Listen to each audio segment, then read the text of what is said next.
आपकी पहली प्रतिक्रिया? क्योंकि मैं जानता हूं, मैं जो कुछ भी कहूंगा उसके बाद का सवाल भी मैं जानता हूं आपसे। मैं कुछ भी कहूंगा उसके बाद एक सवाल और आपका आएगा। अभी कुछ दिन पहले वर्ल्ड कप इंडिया हार गया था। आप दूसरा ही सवाल ये पूछते हैं कि इंडिया का क्या होगा।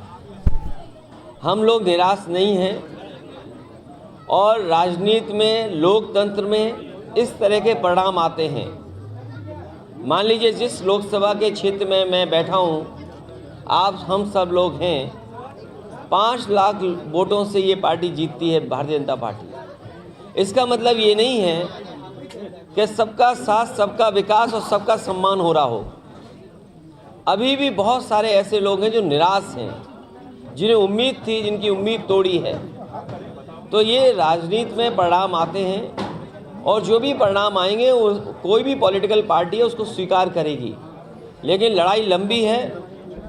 इन परिणामों से हमें और जिन लोगों को भारतीय जनता पार्टी जैसी बड़ी पार्टी का मुकाबला करना है, उन्हें बहुत तैयारी करनी पड़ेगी, बहुत अनुशासन में रह करके उन चीज़ों का मुकाबला करना पड़ेगा जिस रणनीति के तहत ये इतना बहुमत पा रहे हैं। इसलिए मुझे उम्मीद है कि आने वाले समय में परिणाम दूसरे होंगे। मध्य प्रदेश की बात कही जाए, मैंने कई बार इसका जवाब दिया, कोई सॉफ्ट कोई हार्ड नहीं। हम सॉफ्ट हम हार्ड, ये क्या बात है?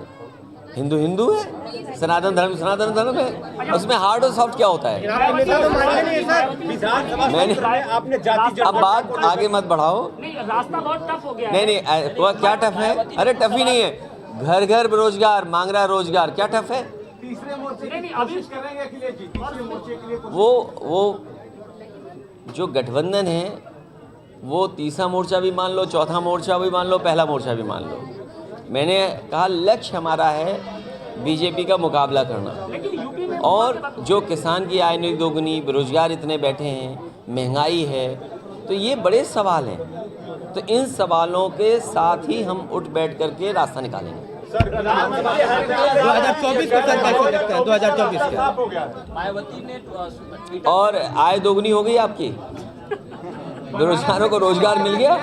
अरे भाई वल्लभी पटेल जी का नाम चल रहा है आपके पार्टी सिंबल पर। देखिए, आप अपने आप कैंडिडेट मत घोषित किया करें। ये अखबार वाले, टीवी वाले घोषित कर देते हैं प्रत्याशी। अगर आप में से किसी का मन हो तो हमें चुपचाप पर्ची दे देना। मायावती ने ट्विटर पे शेयर किया है कि ये जीत शंका पैदा अब ट्विटर नहीं है, बदल गया नाम। हाँ, बदल गया नाम। उस पर एक रिटेन में दाखिल किया हुआ है कि ये जो जीत है वो एक शंका पैदा करती है, एक तरफा जीत। कोई बात नहीं, अब इससे हम जवाब नहीं देंगे। सर, विधानसभा सत्र में आपने जाति जनगणना का पुरजोर आवाज उठाया, क्या आने वाले लोकसभा में आपका ये देखिए, और मैंने तर्क भी दिया। मैंने ये कहा कि जब 2017 में मेरिट से पुलिस की भर्ती हुई थी तो उस समय पुरानी आरक्षण व्यवस्था थी, और जब भर्ती का रिजल्ट आ गया तो तमाम नौजवान जो नौकरी पा गए थे, सरकार ने वो आरक्षण की व्यवस्था बदल दी। जो नए तरह से आरक्षण था वो व्यवस्था लागू कर दी, तो 1700 नौजवानों को अपनी नौकरी खोनी पड़ी। उसमें पिछड़े और दलित नौजवान थे। इसीलिए मैंने मांग की है और पूरे देश से ये मांग उठ रही है कि जाति जनगणना हो और आबादी के हिसाब से हक और सम्मान मिले। इसके मैं पक्ष में हूँ। जाति जनगणना होगी, होके रहेगी। समय जरूर है, लग सकता है, लेकिन देश की बड़े पैमाने पर आबादी ये चाहती है कि जाति जनगणना हो। देखिए, ये बात खत्म हो गई ना, ये बात खत्म हो गई। आप परिणाम आ गया, अहंकार भी खत्म हो गया। अब हमारे पत्रकार साथी परिणाम नहीं, अहंकार खत्म किया है। मुझे उम्मीद है कि आने वाले समय में फिर रास्ता निकलेगा, क्योंकि देश के लिए लोकतंत्र बचाना, संविधान बचाना ये महत्वपूर्ण है। और उससे भी महत्वपूर्ण ये है कि समाजवादियों का उत्तर प्रदेश में संघर्ष बड़ा है। समाजवादियों को फैसले बड़े लेने हैं। इसलिए जहाँ से बात शुरू हुई थी कि जो जहाँ दल मजबूत है उसको सहयोग दूसरे दल करें। वे बदल जाएंगे, क्यों उनकी बात करते हो? ये जीत के बाद कुछ नहीं है वो। जीत के बाद 2024 को किस तरह से देख रहे हैं? 2024 को 2024 को किस तरह से देख रहे हैं आप? 24 ऐतिहासिक परिणाम आएगा और बदलाव होगा।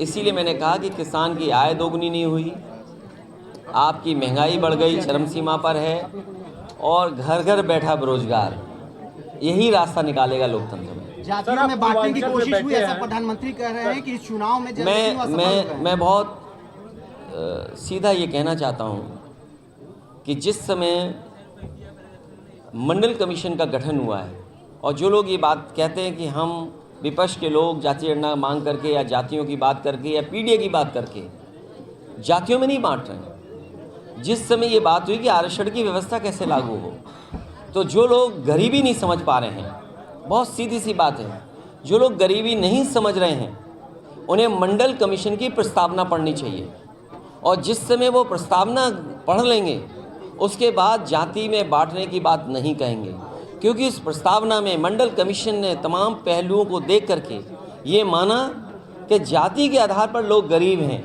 इसलिए जाति के आधार पर आरक्षण होना चाहिए। इसलिए जो बात हम लोग कह रहे हैं, अगर बाबा साहब भीमराव अम्बेडकर जी ने संविधान से जाति की वजह से आरक्षण दिया है और मंडल कमीशन ने पिछड़ों को अगर जाति के हिसाब से आरक्षण दिया है, तो जो लोग ये बात कह रहे हैं कि हम जातियों में बांट रहे हैं, और हम पत्रकार साथियों से भी कहेंगे कि आप भी मंडल कमीशन की प्रस्तावना पढ़िए, उन्होंने जात के आधार पर गरीब माना है। इसलिए जो लोग ये कह रहे हैं उन्होंने संविधान और मंडल कमीशन की बातें नहीं पढ़ी हैं, वो पिछड़े विरोधी हैं, दलित विरोधी हैं, और अल्पसंख्यक विरोधी हैं, और आदिवासी विरोधी लोग हैं। सर, आप